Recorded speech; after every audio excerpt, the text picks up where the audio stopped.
All right, today we are going to read Petey's bedtime story. So this is a good one. Maybe if you're getting ready for bed and you've already got your jammies on, you can cozy in and I'll read you this story. Petey's bedtime story is written by Beverly Cleary. Beverly Cleary wrote a lot of really great books like Ramona and Beezus. I loved those books when I was a kid. And maybe I'll try to find some and see if I can read those. They're a little bit longer. They're actually chapter books. And I've got a couple chapter books also. We'll keep going. All right, Petey's bedtime story, and illustrated by David Small.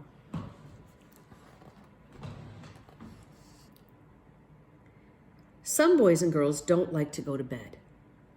But Petey was not one of them.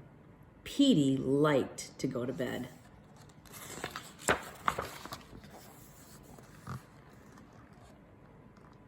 First came Petey's bath. His father scrubbed jam from the little boy's face, mud from his knees, and felt-tipped pen squiggles from his hands. Pow! Petey slapped his hands down hard, splashing water all over his father and the bathroom floor. That was fun. Silly kid, said Petey's father as he pulled him out of the tub. Petey stood first on one foot and then on the other while his father dried him and stuffed him into his pajamas. Petey ran into the living room crying, "Here I come, Mommy, here I come."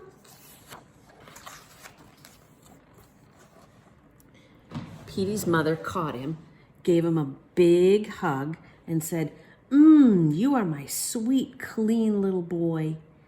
"Yes," agreed Petey, snuggling up to his mother. "Now read me a story." A story was always the next step in going to bed.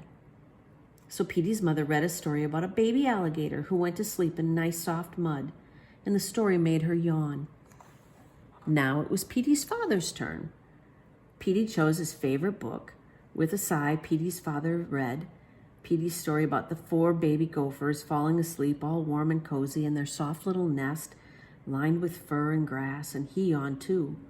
Petey did not yawn. After he studied every single picture in the book, he slid down from his father's lap and was off and running. Catch me! Catch me!" he shouted. Laughing, Petey's father chased Petey around the dining room one way while his mother chased him the other. Petey laughed hardest of all until he crawled under the dining room table. "You can't catch me!" he shouted. "Oh, yes, I can." Petey's father dragged him out by his feet and lifted him high above his head. Petey held out his arms. "I'm an airplane," he cried. "Make me fly."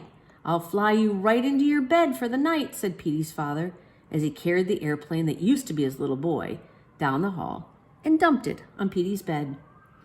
"There must be an easier way to get Petey to go to bed," said Petey's mother.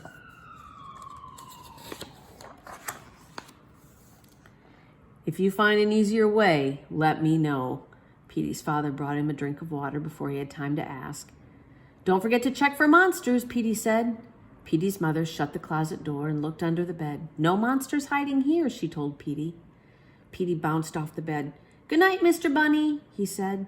"Good night, Papa Bear. Good night, Piggy Bank. Good night, Officer Robot. Daddy will buy you new batteries tomorrow."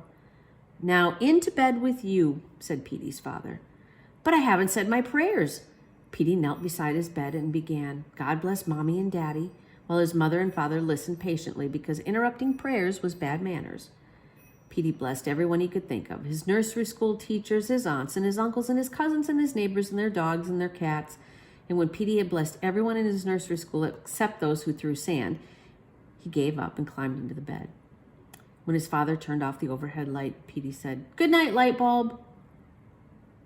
"Now," said Petey, "tell me a baby story." This was always the best part of going to bed. Oh, yes, the baby story. We can't forget the baby story. Petey's father made himself comfortable in a big chair while Petey's mother lay on the foot of the bed to listen.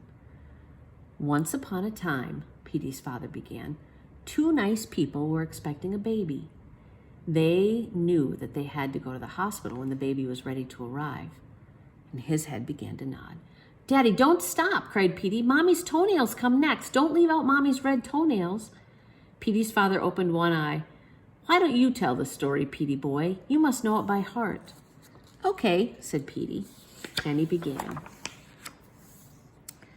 One night, Mommy painted her toenails so that they would look pretty when she met the baby.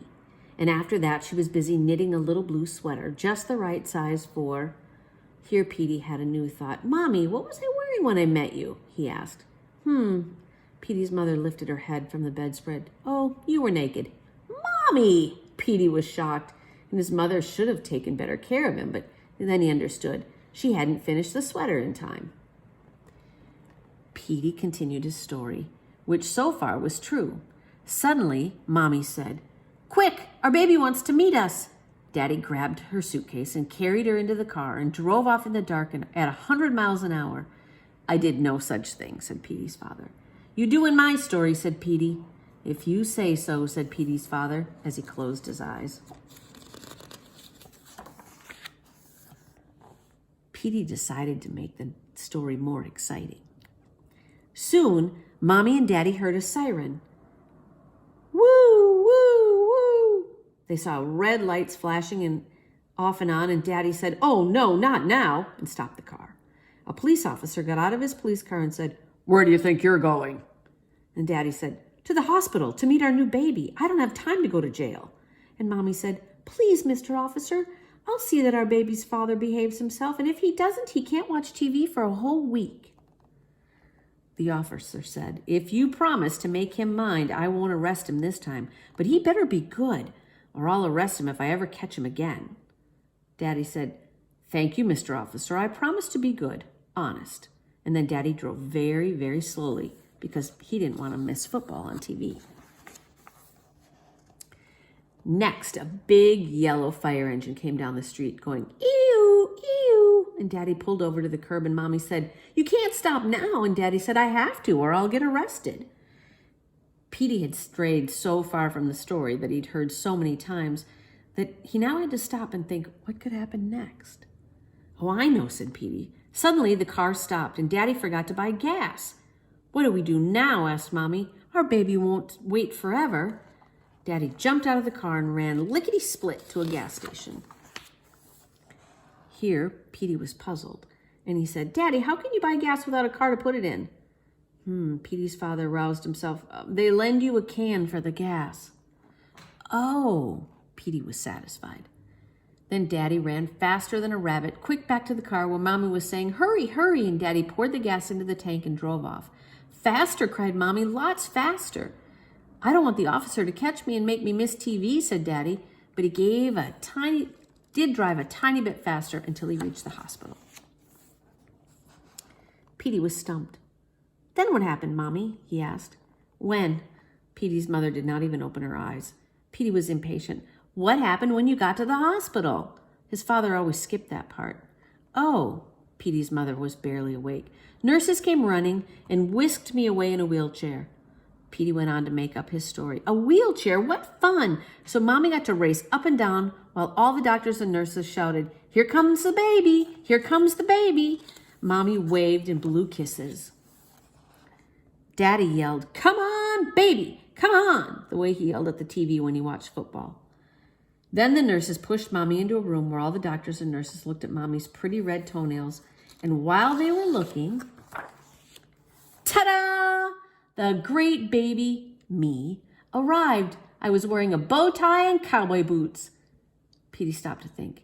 Babies, other babies, wore diapers, but of course he had never worn anything so babyish. And he added, and my green overalls.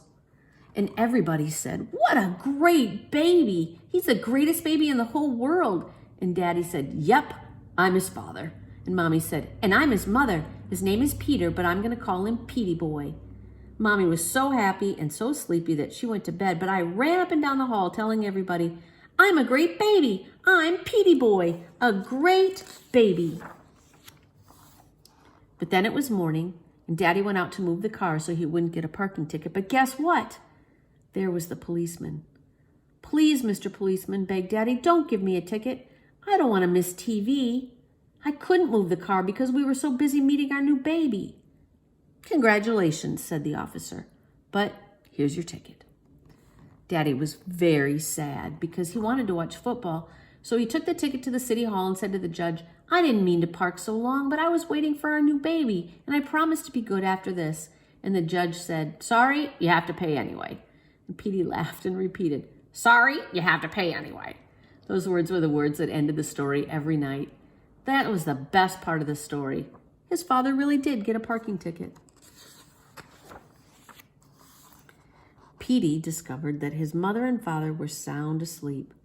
He slipped out of bed, kissed his parents gently so he wouldn't wake them, and pattered into the kitchen for a box of cookies, which he carried into his parents' bedroom.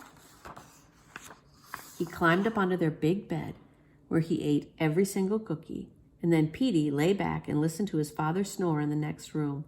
He felt so warm, safe, full, and happy that he fell asleep all by himself in the grown-up bed full of crumbs. He didn't even need to look underneath the bed for monsters. The end. Petey's bedtime story. That's always a good one. Okay, good night.